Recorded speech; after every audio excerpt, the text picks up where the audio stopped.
Joining us, Amit.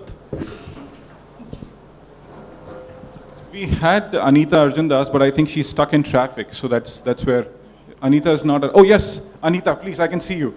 Anita, if you can join, please. We want you here.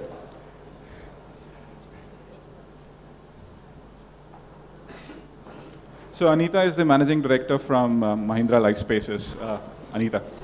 Usually you got me into a different panel than the one I was supposed to be It's on. all right. I think all of us are equally unprepared. Right? Okay, I'm just going to get familiar with faces and names that I don't. Anita, Anand, Rosto, I know. Ramakrishna, Bhaskar, Angshu. All right. You're the gentleman from Adani Wilmar. All right, great. We are supposed to be looking at business models, innovation, and everything else. Trade-offs, how we position ourselves. I thought instead of having a session where everyone gives opening remarks and time gets over, because Amit is a tyrant when it comes to the time. How much time do we have? 25 minutes? You have about 37 left. All right. I thought I could ask you questions, and I would pose the questions to one person, and everyone else should feel free to jump in, always with the assumption that we are not on national TV, so we can go easy. Sorry, Anand, right? But he's from Times Network, so bouquets and brickbats may be directed at him, right? I mean, all right. I'm going to start with Rosto, and I'm going to ask you about disruption and trade-offs, right? Mindtree is not a huge IT services company, but it's an interesting IT services company. It's always been an interesting IT services company. Given the fact that the whole IT services business model is now getting disrupted, so much so that size seems to be a liability now, and some of the big guys are in some amount of trouble. I mean, they're still big, but they're in some amount of trouble. Do you think that this opens up interesting opportunities for you? Do you think this opens up interesting business models for you? What would the trade-offs be now? Please. And if anyone wants to add to that, please raise your hand. As soon as he finishes, I'll come to you and we can carry on. Thanks. I completely agree with your statement that our industry is at a cusp where we are disrupting others and we are getting disrupted as well. So unlike end user industries, we are probably in a sort of like a traffic cop also guiding disruption towards the areas where the traffic wants to go. Lot of things are happening simultaneously, technology change and so on and so forth, which is forcing this disruption, making these disruptions happen. But personally for me, the most exciting aspect of it is the possibilities that are getting uncovered because of the disruption that's happening. Watching that, making it happen, getting our customers. For example, there's a customer that we did a 3-month project and gave them a $200 million revenue upside, very, very quickly for them. That's the range of possibilities that we are making happen. And that's really exciting for us there. It creates an enormous amount of pressure as well. The biggest one that we are grappling with as an IT industry, and obviously Mindtree is part of it, and we are facing the same challenge, is to enable your people to actually succeed in this disruption and not get left behind, or in some cases not get sort of thrown off the bus because of the disruption. And the people element of this is probably the toughest part to handle, as you're thinking through, as you're enabling this disruption for ourselves and for our clients. Yes, sir. Ramakrishna. Yeah, I come from Sorry, for those of you who don't know about his company, he runs a very interesting company called Vistar Financial. Lends to small and medium enterprises and doesn't do personal loans. So, please. Very true. Personally, I think this whole business of technology going to be completely disrupting the financial services space is far too hyped up. There are large slideshows floating around saying this is India's WhatsApp moment and so on and so forth. I think the reason why perhaps this change is not going to be as dramatic still is that if I look at the 65 million, depending on which report you read, the number is 60 million, 65 million, suffice to say it is large enough micro enterprises, which are the backbone of the country, which largely exists in very small towns like Athni and Arni. Most of us would find it difficult to find these on a map of the country. For those people, these disruptions are still going to be at least 10, 12, 15 years away before they start to make an impact. And that's because the huge comfort that all these people have in their dealings is that they deal in cash. Their suppliers take cash from them, their customers pay cash to them. So in spite of all the sweeping changes that have happened, a lot of this is still restricted to urban India, and it is restricted to certain kinds of enterprises who perhaps deal with larger entities like some of the e-commerce companies. But if you were to go to a small power loom operator in Kinattakadu, which is a small town near Coimbatore, and ask him about how his business is going to change in terms of all these technology disruptions, I suspect the answer will be a clear no. And we as an organization have decided that perhaps the original strategy that we have come up with, which is for us to leverage our brick and mortar presence to understand locally how these businesses operate, what markets they serve, which customers they serve, and so on, is something that we should push even more and go to the left of the center. And frankly, I do have a degree of skepticism about the various fintech models which have now come into vogue, where depending on the number of likes that you have posted on Facebook, somebody can assess what your credit worthiness is. I'm clearly looking forward to seeing how this is possible. And I think perhaps this industry, the banking and financial service industry, is a little different from some of the others, because for many companies today which are in the so-called disruption space, making a loss each month and a sizable loss is actually a badge of honor. But that's not true in financial services. No banker will lend to you 1 rupee if they don't find a 3 years audited balance sheet which shows that you have a profitable track record. All right, we will come back to you. It's always extremely good to have an unbeliever in the house, right? I mean, so we'd love to come back to you. Bhaskar, the entire health and wellness space, I think over the last 2 to 3 years, has significantly changed because, I mean, for those in the audience whose children are young enough, I mean, those children could well live to 100 or 120. If you look at new techniques, CRISPR now seems to be completely commercialized and fairly mass market kind of usage, right? This whole gene editing thing that's happening.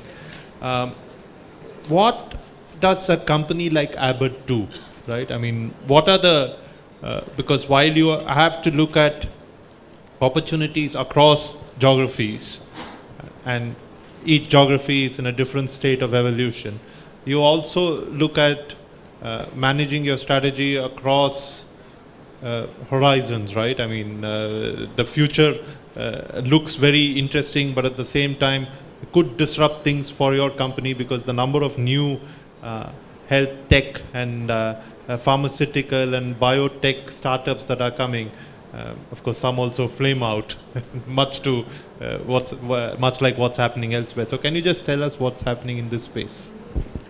I'll respond along 3 dimensions, and I will touch upon the concept of trade-off that you spoke about, and how different geographies are subtly different. Okay, I think one of the conscious trade-offs that we made was that we would, as a company in the initial years, focus on what is called metro and tier 1. And that's got to do with the fact that 60% of the hospitals, 75% of the dispensaries, and 80% of the doctors actually are in urban areas, contributing to just 30%. And that trade-off clearly paid. In more recent times, now we are trying to penetrate into what we call extra-urban India. Okay. The second dimension to your question we're aware of, the sort of innovation that's happening, yeah, whether it's with products, whether it's with processes, whether it's leveraging technology and the digital medium and so on and so forth. All companies are doing quite a bit on that, and we also are very active. How could we really leverage the digital medium to one, enhance the knowledge of doctors, enhance the knowledge of medicines for the patients, improve the patient-doctor interaction, and so on and so forth. And a third dimension in terms of how do we prepare, for 5 years later. We truly are a diversified company. We are present across the whole healthcare spectrum. We are present in pharmaceuticals, nutrition, vascular, medical optics, diagnostics, and so on and so forth. And there's a lot of work that happens globally where we're coming out with cutting-edge technology in these different business segments, which will provide a competitive advantage for the company, but more importantly, make a meaningful difference to doctors and patients in the years to come. All right. Angshu, in your industry again, and in some ways you could look at it and say it's a very traditional industry, it's a very old industry, but at the same time, if you look at the kind of trends and also the kind of threats that are there, one which is an opportunity as much as a threat for some people is of course the fact that a lot of people are becoming very conscious about what they're eating these days, right? I mean, so the choice of oil keeps changing, and what is healthy now need not be healthy tomorrow. That's the way of research. So I was just reading something last week that said ghee is the best, right? I mean, which is even 5 years ago, it's usually counterintuitive, but it's, and of course on the other side, on the sourcing front, if you look at edible oil companies, there's this, especially with palm oil, there's this huge environmental movement against the whole palm oil cultivation and the way it is harvested and everything else. And much like you have fair trade practices in sourcing, there are people who are trying to spearhead fair practices in cultivation to make sure that these palm oil farms are relatively environmentally sustainable. So how do you as an oil company deal with all these? Adani Wilmar Limited is a fairly new company, 16 years old. And we happen to be in edible oil, pulses, rice and all this. Over the last 8-10 years, we are definitely finding there is a movement from unrefined oil to refined oils, unbranded oil to branded oil. People are preferring packed oil. The word of health is definitely coming up. But all this health is being discussed over samosas and pakoras. People are having samosa and discussing health. End of the day, what we find and what we see is that people are talking of health, but taste still is the center of everything. Without taste, there is no meaning of health. And all work on health alone hasn't yielded much result. In 2013, we came out with the rice bran oil category, and we created this category in India which was not heard earlier. This oil is actually equivalent to olive oil in terms of the benefits, health benefits, and we tried to educate the consumers. But end of the day, I remember that you even launched an ad campaign around that, and so but it didn't really take off, right? No, it is today one of the fastest growing edible oil category in the country. Of all the categories, if you see, rice bran oil is the fastest growing. Apart from that, you see, we did this research 3 years back on diabetes, because we felt that the next in-line issue of health would be diabetes, and we wanted to see if there is any oil that can help in at least supporting or taking care or maintaining at least the diabetes. And we found out that a combination of oil can do that, because historically sesame oil, we have seen that is a cold pressed sesame oil, has that benefit. And when we did a clinical research and we found out that it is possible, and we came out with this new oil, Vivo, Fortune Vivo. But still we are finding that the taste rules, and people are still looking at whether it is the same taste that I would get after considering the health. So the health is the second part, but no doubt people are at least moving towards and discussing health. Okay. MK, of course, industry, I mean the same industry in which my company operates, and media has seen huge disruption. Broadcast media specifically faces significant threats because I think in some markets in the world, network television is slowly becoming an obsolete concept. You have different delivery platforms. The kind of competition you have is not the kind of competition that you once had, right? I mean, in the US and in some other markets, for instance, Netflix, which started life as a DVD rental service, and Amazon, which started life as a bookseller, are competitors. Binge watching is a phenomenon, so people don't watch the things together, at a fixed time every day or at every week, but watch it together, which has an impact not just on viewership but also in terms of advertising. And then you have this whole phenomenon of small video clips, right, which everyone watches. BuzzFeed's Tasty channel, for instance, which is a food channel which does 45-second to 1.5-minute videos, is huge, and it's just food. It's food porn in many different ways.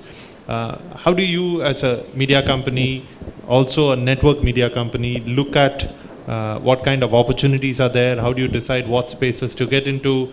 What are the experiments you're doing in some of these new disruptive areas? Can you just tell us a little bit about that? Thanks. I think media has probably been at the forefront of getting hit by the oncoming tsunami of technology over the last 20 years or so. I've been in media for the last 26 years now, and we could see what changes are currently being witnessed in certain industries in as early as 90s. For instance, print giving way to text media on the internet, the first wave of internet, and going forward now, what you talked about with reference to companies like Amazon, which started as booksellers, now being all over the place. Google and Facebook are actually media companies. I mean, these are the two largest media companies as of right now, and both are media companies. So media has got benefited and has got affected by technology and the so-called disruption. And incumbents such as us, I mean, we've been in the business for, I think, about 170 plus years, Bennett Coleman with the print products, and in television now for the last 12 odd years. It is a matter of, one needs to understand as to what is it that you are, what are your advantages, and what are going to change forever. In our case, for instance, I mean, the kind of content-based branded companies, branded products that we have been, whether it is the Times of India or now Times Now or ET Now or Movies Now, it is distribution which is getting impacted in our space, where distribution was in a certain particular manner. Cable and satellite are what I would call walled garden distribution, enclave distribution. You have rights into it, other people don't have, and then you sort of stream content through it, and then you monetize it. And in the same space, the non-walled garden, Wild West distribution is internet, where you have everybody distributing anything that they can.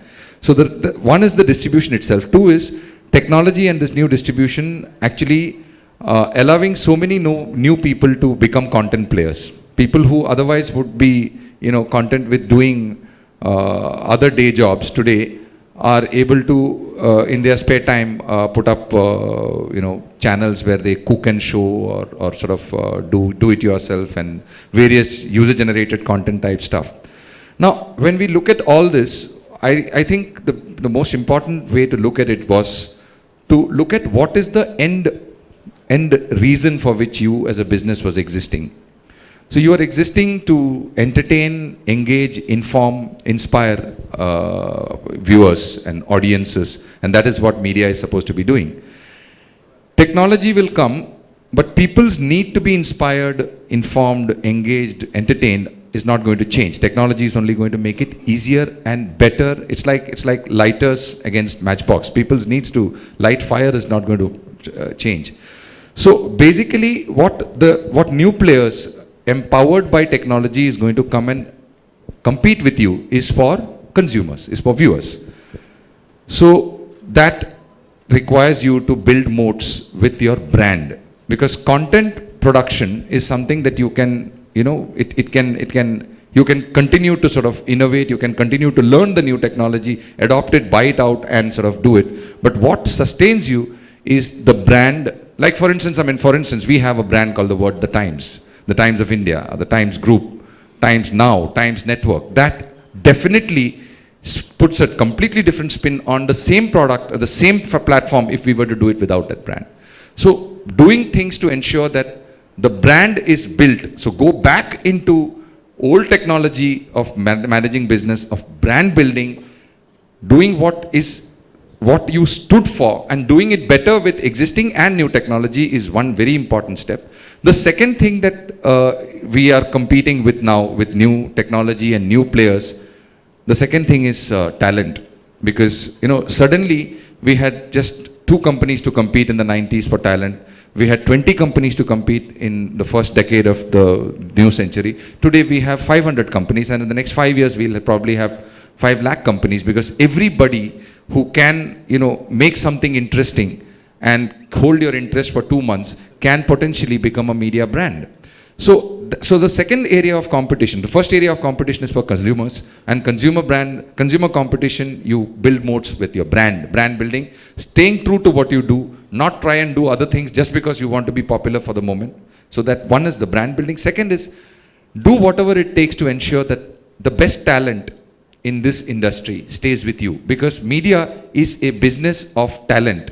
Everything else that you see, whether it is the television channels, whether it is the newsprint and newspaper, the whole system that exists to deliver that content to you, or internet products or the apps, at the end of it, behind all that is one human being or a group of human beings who are sitting and imagining stories, imagining songs, imagining what needs to be the spin in the debate for tonight.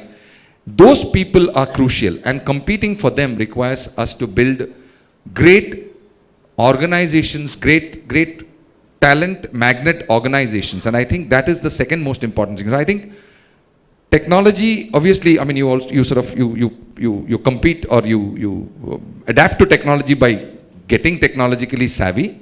But besides that, it is even more essential that recognize that technology is actually empowering more competitors, and competing with those competitors required to be you to get better at brand marketing and HR. This is, I think, the way that we would like to look at it. All right. I mean, I have lots of follow-up questions, but we'll come to that as we go on. Anita, in some ways, again, very traditional business, although you've tried to do it in a very different way. Tell us a little bit about how it's been, because this is one of those businesses where many people who've tried to do things differently, many people who've tried to do things sustainably, many people who've tried to do things in the new way haven't really succeeded. So how's the journey been for you? Yeah, I mean, we've been relatively young in this space compared to many others in the industry. It's been active 10 years, but we've been around for the last 16, 17 years. And if you look at real estate as a space, I think you're right. It's been very traditional, very promoter-driven, very a single city-centric. And that's almost been driven by relationships that you drive in local markets with the regulatory mechanism, with the political system. You grow your roots in that market. You kind of dominate that market and stay there. And because that's been the philosophy that most... All right, second round. I don't know how much time we have, because the screen that's supposed to show the time is not showing the time. But I think we have around 11 minutes more to go. All right. I'm going to break it up, and I'm going to again ask you questions. Please interrupt more. I mean, you're altogether too civilized a panel, right? You'll never be invited by Anand's company. Ramakrishna, you said, I mean, I like the way you dismissed fintech, right? But I just want to ask you that at this point in time, there are around 1 billion Indians who now have this unique ID, right? And a lot of fintech companies are building models around this, right? Because it is an authentication model, it's an identification model. In most cases, it's linked to a bank account. I don't know whether you have an Aadhaar card. You probably do. An Aadhaar number rather, not a card, and it's probably linked to your bank account. So, which opens up entirely new possibilities in transacting without using cash. You also have UPI, which I think is a significant innovation. I think probably no other country in the world has something like the UPI now, which again enables non-cash transactions, and it's not necessary that it's linked only to urban areas. What makes you still think that fintech is more or less going to be a non-starter? I think one of the important ways in which we have looked at strategy is not to just describe, very large macro trends in a boardroom, but also very quickly translate it down to what it means for us in our real customers. Actually, what was the provocation for us to get into this? Maybe I'll just take a quick 30 seconds on that. There was a lot of attention on financial inclusion at the upper end of the income pyramid and so on. But for us, in a sense, the moment of truth was when we went to a power loom operator who was running 10 power looms in a small town called Edappadi, which is near Salem. And he told us about his trials and travails of getting a loan because he thought he could take the 10 to 20. And he told us that it took him 23 visits to a local branch manager, spread over 5 months, to get his decision. And the decision was a no. It's just that, it took him 5 months to get a no. So we said there's something seriously wrong in this, and that's how, we really kind of jumped into this business. So if you take that thread and say that, what does it mean to that customer, all the developments that you enunciated? So if you see how well, what does all this technology help in, including the Aadhaar and so on and so forth?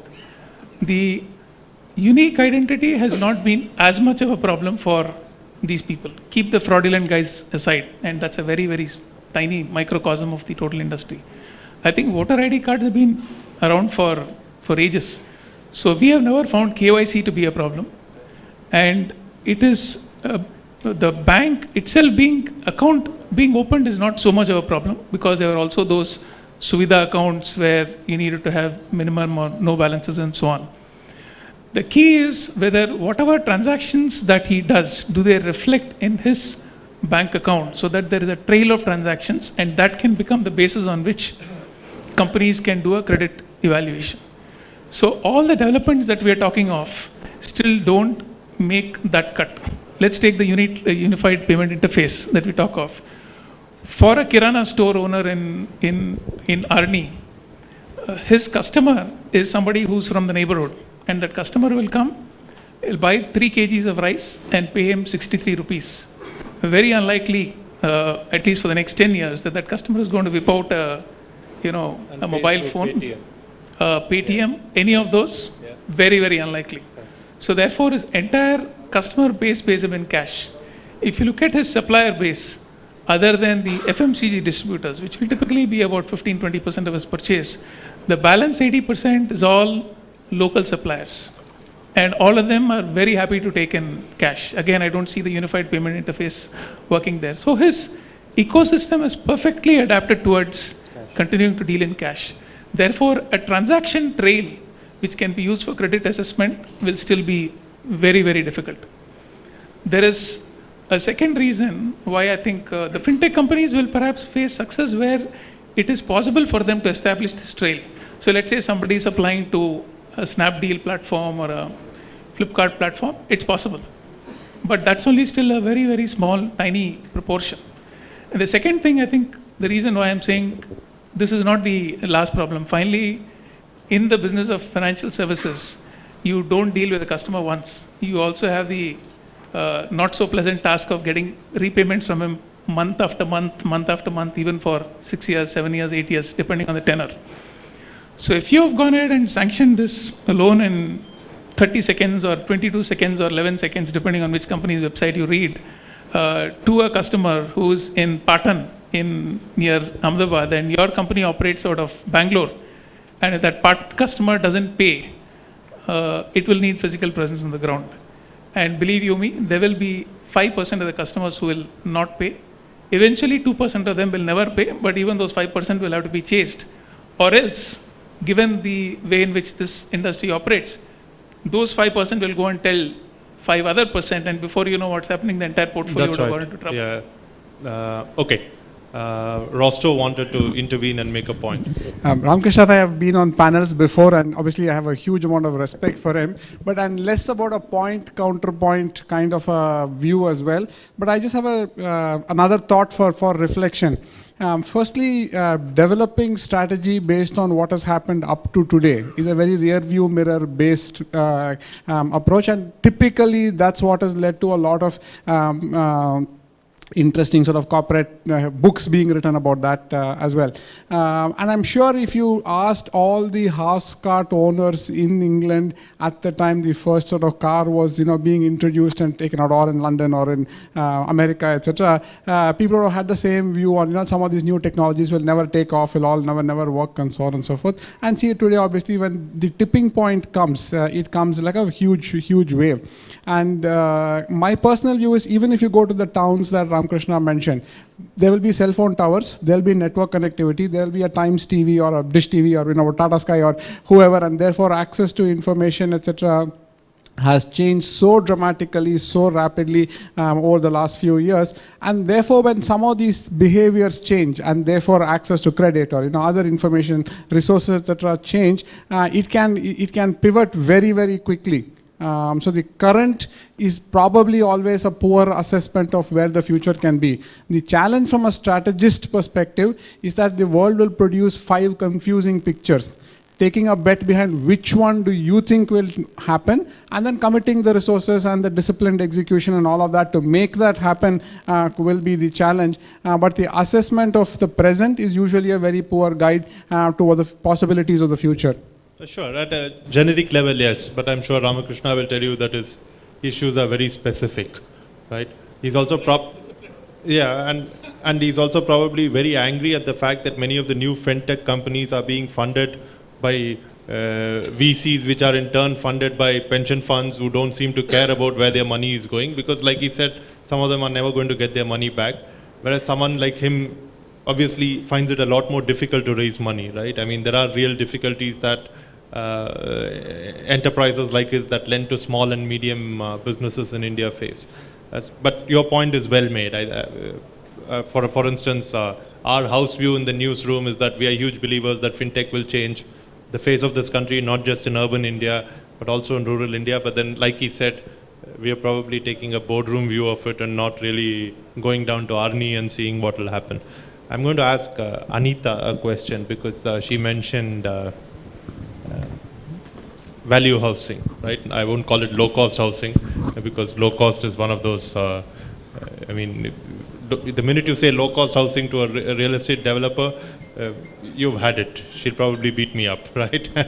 So value housing. And I just want to ask you whether you've been able to do things that others have not been able to do. One, in terms of sourcing land. 2, in terms of actually cutting down the time for the entire process that is there on the regulation side. And 3, also in terms of applying, let's say, manufacturing techniques and doing the things with your suppliers, doing things in modules, probably centralizing some amount of module creation and then shipping it to places. To what extent have you been able to do it? Because most most value housing initiatives start well, right? I mean, and it sounds very good. But then they seem very limiting. And Rosto probably knows this, because Bangalore is home to at least 2 companies that have tried this, and both are very well-known companies. Yeah, so I think I should first of all clarify the definition of affordable housing, since you've raised low cost so many times. And I remember somebody in Nepean Sea Road was mentioning that low affordability is for everybody. Even a guy in Nepean Sea Road has to be able to afford his house because he's buying it once in his lifetime. And I said, look, I'm talking about homes which are 10 lakhs to 20 lakhs and not about that. So your year low cost, definitely no, which means we're looking at homes which are 3 to 6 lakhs. It honestly is domain of the government and very difficult for private sector to come into that space. But the space we've been working on is around 8 to 9 going up to 18, 19, 20 lakhs, which I think is an interesting space because you're still targeting a lot of people who are from the informal sector. And it's a space that's pretty much been vacated by many of the big guys. It's been vacated by the government, it's been vacated by the big guys, and it's a space which has recently seen a lot of work happening in the financial sector in terms of the financial institutions which have come in and started operating in this space. So I think one of the things that we worked on well here is really getting that financial inclusion going from day one, getting our partners to be there on the ground. When we looked at the few players who'd worked in this space, we noticed that they were all dealing with at least 25 to 30% cancellations. And fundamental reason was the ability of the consumer to be able to judge how much he can really afford as housing finance, what is his credit worthiness, because he doesn't have bank statements like all of us. Yeah, but he probably has Facebook likes. Yeah. And that really worked because we came down to cancellations which were sub 8%, because we actually got in the financial partners upfront on day one. Very quickly on the technology piece, a lot of modular construction approaches, currently more in terms of pieces coming in together in a modular fashion from the factory and getting put together. For us to go completely prefab, we really need large volumes. So to go the precast route, we need tons and tons of houses to be built out before we can really justify those economies. Land, I think, is a subject none of us have been able to crack. No one wants to talk about. Yeah. Okay, we are out of time. I have lots of questions that I want to ask the panel. We could keep discussing this for another 20 minutes, but I'm going to be nice and throw it open to the audience for 1 or 2 questions. Raise your hand, introduce yourself. Yes, ma'am.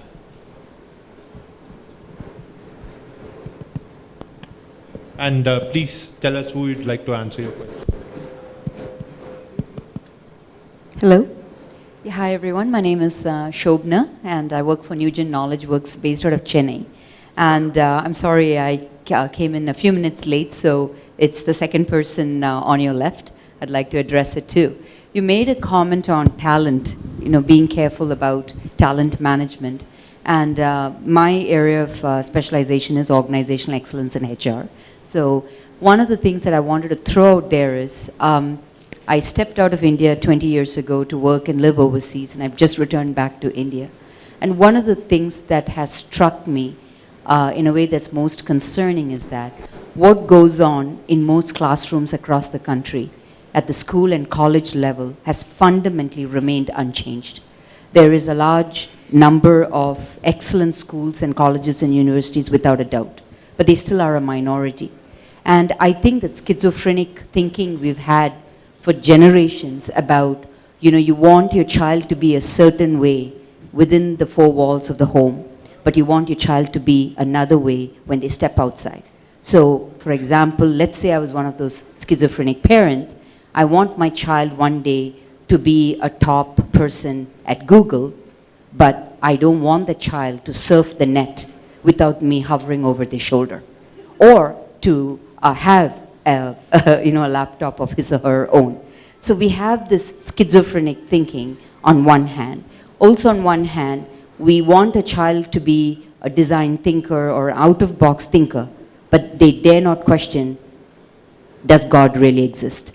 So I think the challenge our younger generation has and will continue to have is that we don't want to name the elephants in the room. We still hang on to a lot of things that come in the way of being creative, come in the way of being an out-of-the-box thinker. May I interrupt you? I wanted to respond to this. And I'd like you to just respond to that. Thank you. It's like saying you want your child to be an anchor, but you don't want him to fight with the neighbors. I got it. I think she probably voiced most of the thoughts that need to be sort of spoken about it. We are lucky in the sense that as a corporation, the company that I work for the last 25 years, Times Group, its audiences and its talent are practically the same. We recruit out of the people that we talk to. So I think it's sort of the newspaper and the television and all the media products that we have been talking to through the so-called English using audiences of this country. In fact, there are 21 crore Indian English audience in this country today.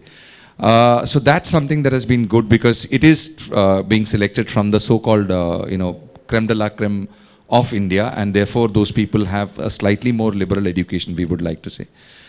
But we have not found Indians who have been trained in this schizophrenic way to be lacking when it comes to managing our media products or any products for that matter when we compare them with our MNC counterparts really. So I think that's the nature of the culture, that we have sort of authoritarianism at one hand and then we also are creative. And I think that's working also. I mean, it's not that it's not. We have a content system which obviously has to be absolutely lateral thinking through the day. I mean, that's why we sort of rate so well during prime time. But there are serious streaks of authoritarianism when in certain pockets of those organizations. So that works in tandem. Okay. Without agreeing with anything he said on related to education, I think the point he was trying to make in the beginning, which I agree with completely, on which you asked a question, was the simple fact that companies like his also tend to get disrupted a lot by startups and new guys in terms of talent. So the startups are not just disrupting you in terms of customers, they're not just disrupting you in terms of capital. For a lot of companies in IT services, in healthcare and pharmaceuticals, in media, like his company and mine, a lot of disruption tends to happen at the talent level, and that was the point that he was trying to make. We'll take one more question and then we're going to stop. I'm not going to look at Amit till then. Right? He's been gesticulating wildly. Is there yes, please. Could someone give Vipul a mic, please? Yeah. Thanks. My question is to ma'am. In real estate, we all talk about the land and material and all that. What about the distribution cost? I mean, do you actually have a credible distribution network? It's been built in the last few years. I would say if you see a lot of what's happening in the digital world, a lot of players who've come into the space in terms of giving customers information, giving them access to unbiased feedback on product. So if you look at all of the media channels, have their own property portals, have brokerages which actually look at house buying as a separate medium itself. So besides the conventional channels, which was traditionally real estate agents, you have the online world, but you also have financial institutions which look at H&I portfolios. So a lot more have opened up in the last few years in terms of alternate approaches to accessing customers. Okay, we will stop there.